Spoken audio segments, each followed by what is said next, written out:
So welcome back my YouTube channel RS ব্লগে। তো আবার একটু নতুন ব্লগ নিয়ে চলে এসেছি। আজকে আছি আমরা মুর্শিদাবাদের হাজারদুয়ারি প্যালেস।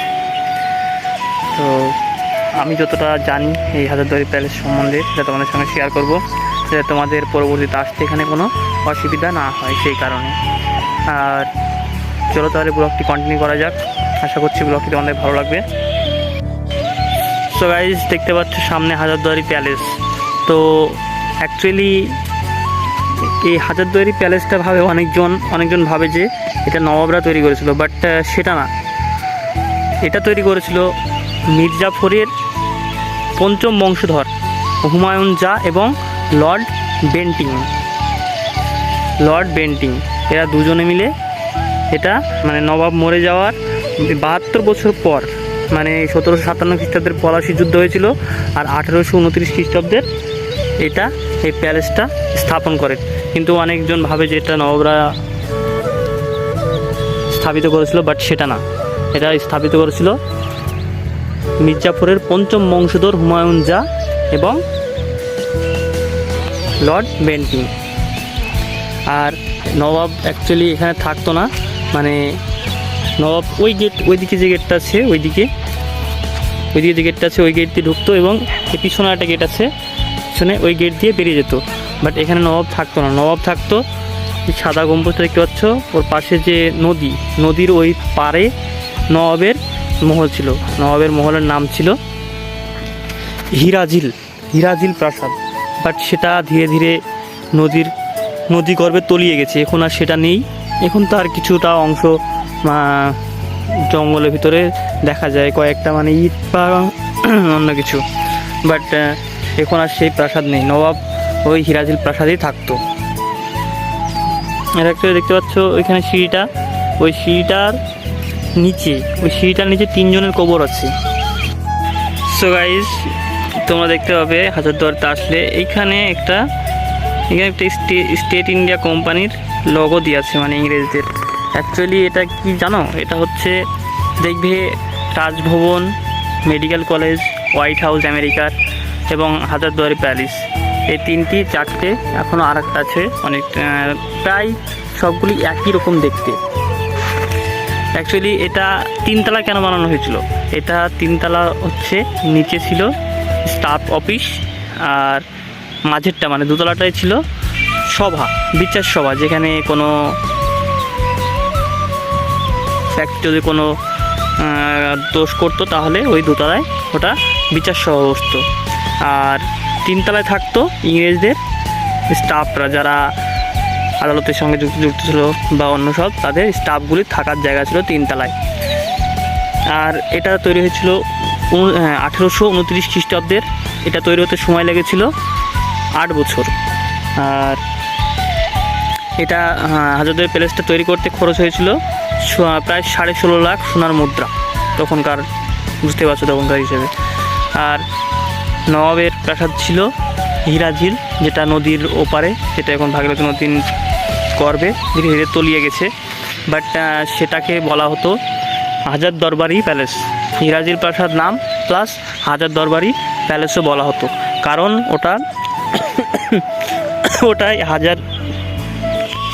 ওটাই নবাব 1000 জন সেনা নিয়ে দরবারি করতো, সেই কারণে ওটার নাম ছিল হাজার দরবারি। আর এই হাজারদুয়ারি প্যালেসের 900 খান দরজা কাঠের, বাট 100 খান দরজা নকল, সেটা সিমেন্টে বানানো হয়েছে। বাট দেখে মনে হবে যে সবগুলি আসল দরজা, বাট সেটা না। এখানে 900টা দরজা কাঠের আর 100 খান দরজা নকল বানানো হয়েছে।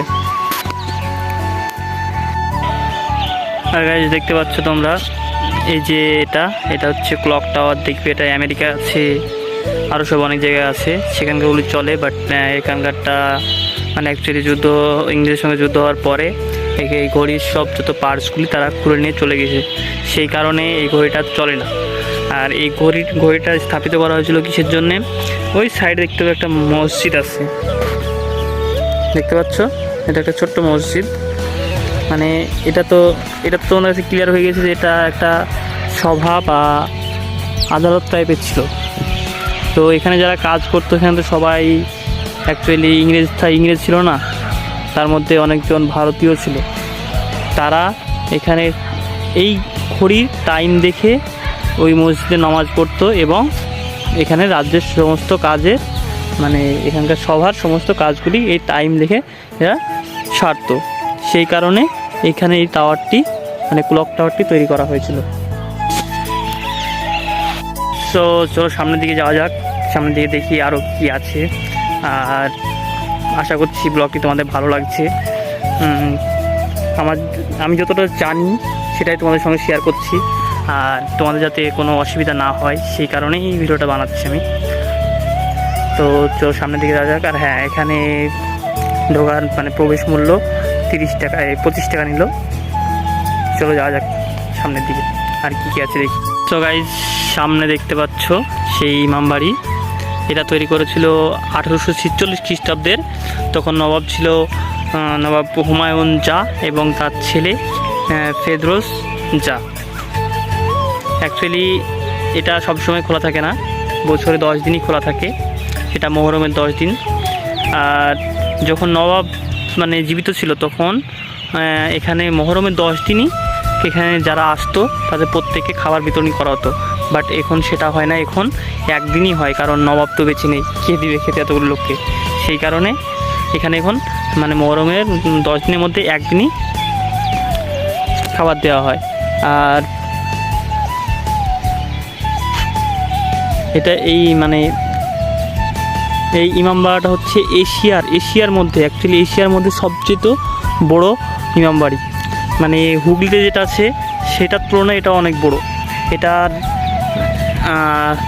দৈর্ঘ্য আকৃতি হচ্ছে এটার তোমার প্রায় 300 মিটার মতো লম্বা। এটা অ্যাকচুয়ালি এটা হচ্ছে এশিয়ার মধ্যে সবচেয়ে বড় ইমামবাড়ি। তো ইমামবাড়ি সম্বন্ধে তোমাদেরকে বললাম, হাজারদুয়ারি সম্বন্ধে তোমাদেরকে বললাম। আর ইমামবাড়ির সামনে আছে বলতে গেলে একটা কামান আছে, আর বলা হচ্ছে না, বলছি না, একবারে জাস্ট সামনে গিয়ে দেখাবো তোমাদেরকে। চলো ভিডিওটি আরও কন্টিনিউ করি। সো গাইস, এখন যে রাস্তা দেখতে পাচ্ছ অ্যাকচুয়ালি একসময় এটা রাস্তা ছিল না, এটা ছিল একটা ফুটবল খেলার মাঠ। মানে নবাবদের আমলে যেটা হতো, নবাবরা সোনার কাপের খেলা করতো, টুর্নামেন্ট করতো। এবার আশেপাশের সব জায়গাকার নবাবরা এখানে আসতো খেলতে, আর এই সেই ময়দান যেখানে সেই টুর্নামেন্টটা হতো। বাট এখন অনেক ট্যুরিস্ট আসে এখানে দেখতে হাজারদুয়ারি প্যালেস, সেই কারণে ওটা রাস্তা করা হয়েছে। আর ওইদিকে টিকিট কাউন্টার করা হয়েছে, ওইদিকে টিকিট কাউন্টার এটা। বাট তখন এই টিকিট কাউন্টারও ছিল না, এই রাস্তাটাও ছিল না। আর তখন এই যে ময়দানটা দেখতে পাচ্ছ এটা পুরো একটা ফুটবল খেলার মাঠ ছিল। সো গাইস, আমরা এখন আছি ইমামবাড়ির সামনে। তোমাদেরকে যে কামানটার কথা বললাম, এটাই হচ্ছে সেই কামানটা। এই কামানটার নাম হচ্ছে বাচ্চাবালি। আর এই কামানটি পাওয়া গেছিলো পাশেই যে ভাগীরথী নদী আছে সেই নদীতে কুড়িয়ে পাওয়া গেছিলো। তারপরে এটাকে এখানে রাখা হয়েছে। আর হাজারদুয়ারি সম্বন্ধে সব কিছু তোমাদেরকে বললাম, আর কিছু বাকি নেই বলার। আর বলতে গেলে এখন তো হাজারদুয়ারি আর সেই বিচার সভা নেই, এখন এটা হয়ে গেছে একটা মিউজিয়াম। তো এখানে অ্যাকচুয়ালি আমাদের বাংলায় 18টা নবাব ছিল টোটাল। আর কোনো একটা নবাবও এখানকার না, মুর্শিদাবাদের না, সবাই বাইরে থেকে এসেই শাসন করেছে। সে মুর্শিদ কুলিকা হোক বা নবাব সিরাজউদ্দৌলা হোক, সবাই মানে অন্যান্য জায়গা থেকে এসে আমাদের এখানে শাসন করেছেন। তো এখানে যে 18টি নবাব ছিল তাদের ব্যবহৃত জিনিসগুলি এই হাজারদুয়ারি প্যালেসের ভিতরেই রাখা হয়েছে সাজিয়ে। আর হাজারদুয়ারির খোলার টাইম হচ্ছে সকাল 9টায় খোলে, তারপরে সন্ধে 7টা পর্যন্ত খোলা থাকে।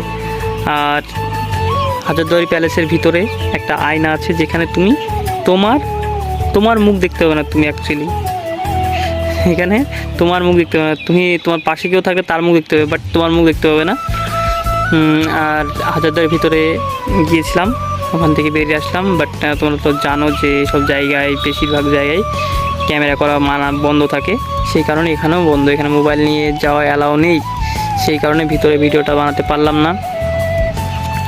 সো আশা করি ব্লগটি তোমাদের ভালো লাগলো। আমরা এখনও আরও নতুন নতুন জায়গায় যাব ব্লগ করতে। থেকে আমরা বেরিয়ে চলে আসলাম। হাজারদুয়ারি ক্লাসের ভিতরে গেছিলাম, বাট ওখানে ক্যামেরা করা অ্যালাউ ছিল না, সেই কারণে ওখানে ক্যামেরা করতে পারলাম না। তো হাজারদুয়ারি সম্বন্ধে যে সমস্ত ডিটেলস আছে সবগুলোই তোমাদেরকে খুলে বললাম। আশা করছি তোমরা পরবর্তী আসলে তোমাদের কোনো প্রবলেম হবে না। আর যদি কেউ বাইরে থেকে আসতে চাও, তো বাইরেই অনেক হোটেল আছে, সেখানে তুমি মানে পার হেড, মানে পার ডে 350 থেকে 400 টাকার মধ্যে রুম পেয়ে যাবে সিঙ্গেল। হ্যাঁ, বাট দুজন সিঙ্গেল রুম, সিঙ্গেল বেডশিটের রুম, বাট দুজন করে থাকা যাবে। আর আমি একটা হোটেল বলছি, হোটেল অনুরাগটা একবারেই গেটের সামনে হোটেল অনুরাগটা।